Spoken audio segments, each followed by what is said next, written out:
Hola, soy Oscar Mata. Seguimos estudiando historia del cristianismo. Hoy vamos a ver el siglo XI.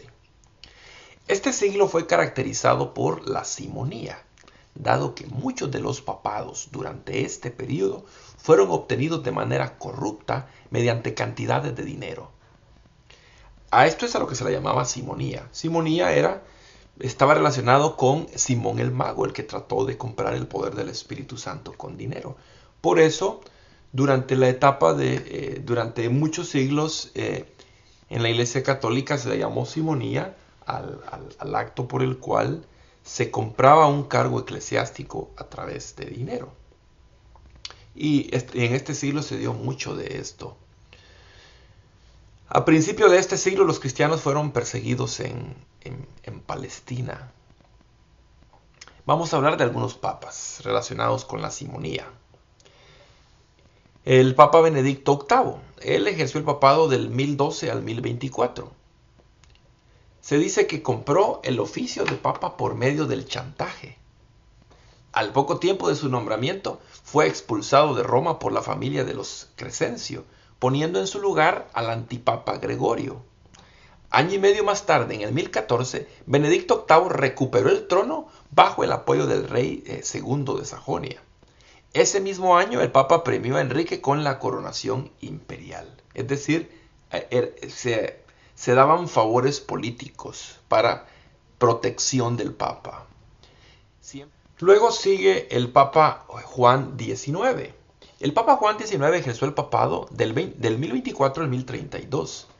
Era hermano del Papa Benedicto VIII, sí, como que pareciera que su hermano Benedicto le heredó el papado a su hermano.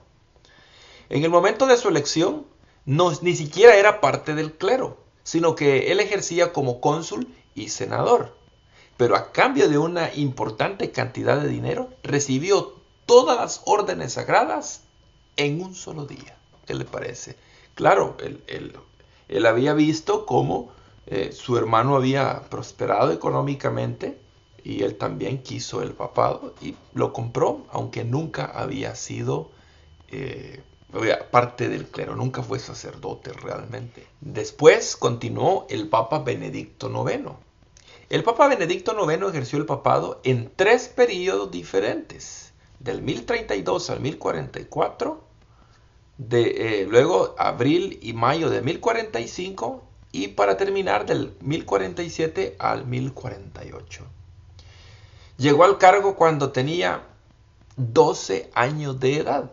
Sí, 12 años de edad. Era hijo del conde Alberico III, quien sobornó al clero para que nombraran a su hijo. Así que este papa niño creció en la maldad y ya cuando era adulto cometió homicidios y adulterios en pleno día. Hizo robar a peregrinos en las catacumbas de los mártires y fue un horrendo criminal a quien el pueblo desterró de Roma. Benedicto IX fue depuesto en el 1044 tras un levantamiento popular encabezado por un capitán romano. Nombraron en su lugar a Silvestre III, quien ejerció el papado del 20 de enero al 10 de abril de 1045, cargo que también compró a cambio de dinero.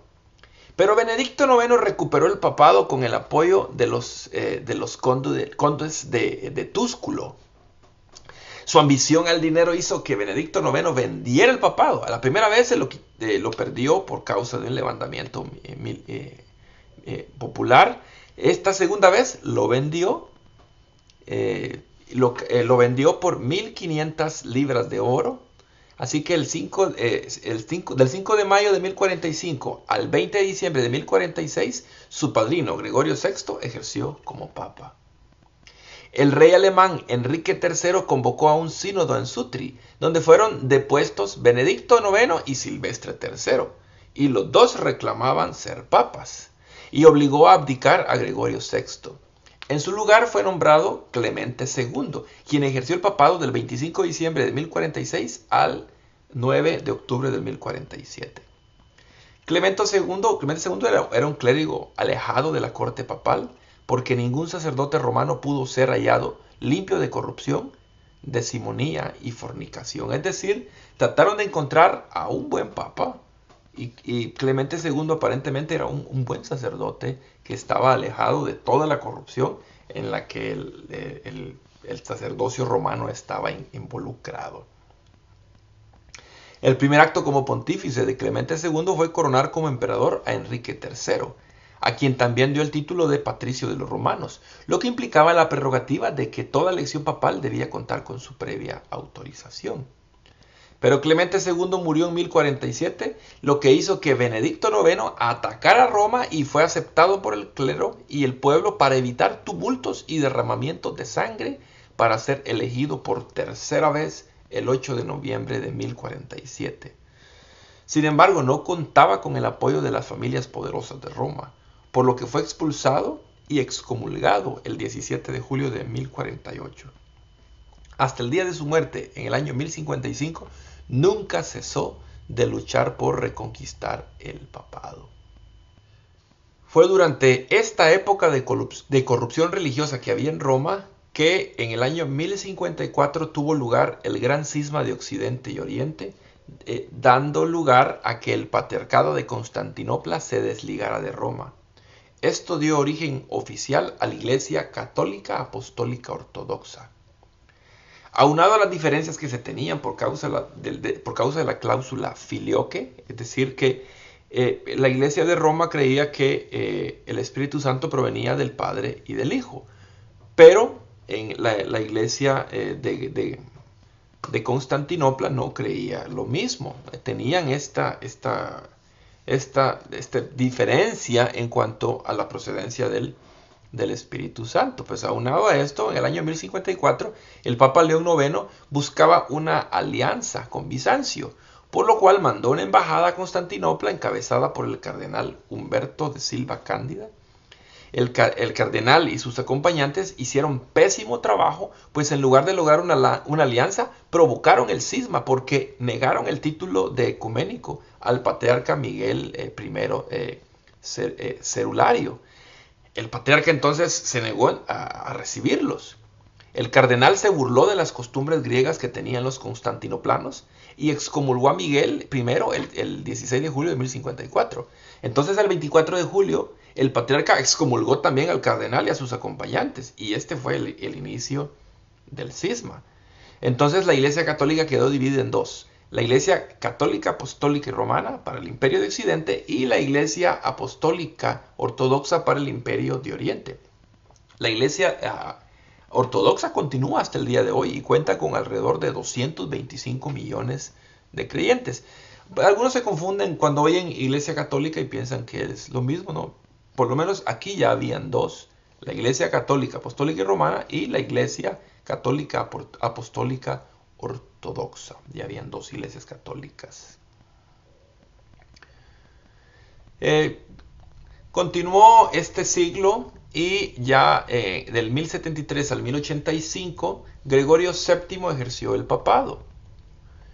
Fue elegido pontífice por aclamación popular en transgresión a la norma de que la elección debía ser por parte del colegio cardenalicio, es decir, no se siguieron las reglas normales en cuanto al colegio cardenalicio que ya había en ese entonces para elegir a este papa. En el año 1075, Gregorio VII publicó el Dictatus Papae, de cuyo contenido quiero extraer 4 puntos relevantes. Ponga atención. 1. El Papa es señor absoluto de la Iglesia, estando por encima de los fieles, los clérigos y los obispos, pero también de las iglesias locales, regionales y nacionales, y por encima también de los concilios. A través de este edicto, Gregorio VII estableció que el Papa era el señor absoluto de la Iglesia. Número 2. El Papa, según este edicto, es señor supremo del mundo. Todos le deben sometimiento, incluidos los príncipes, los reyes y el propio emperador. Número 3. Algo bastante simpático.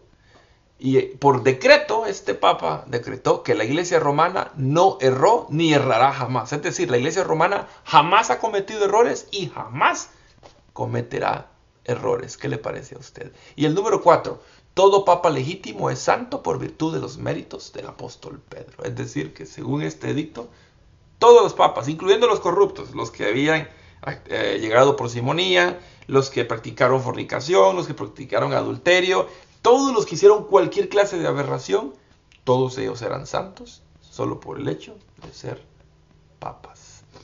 Y aquí culmino con el siglo, con los papas que practicaron la simonía durante el siglo XI.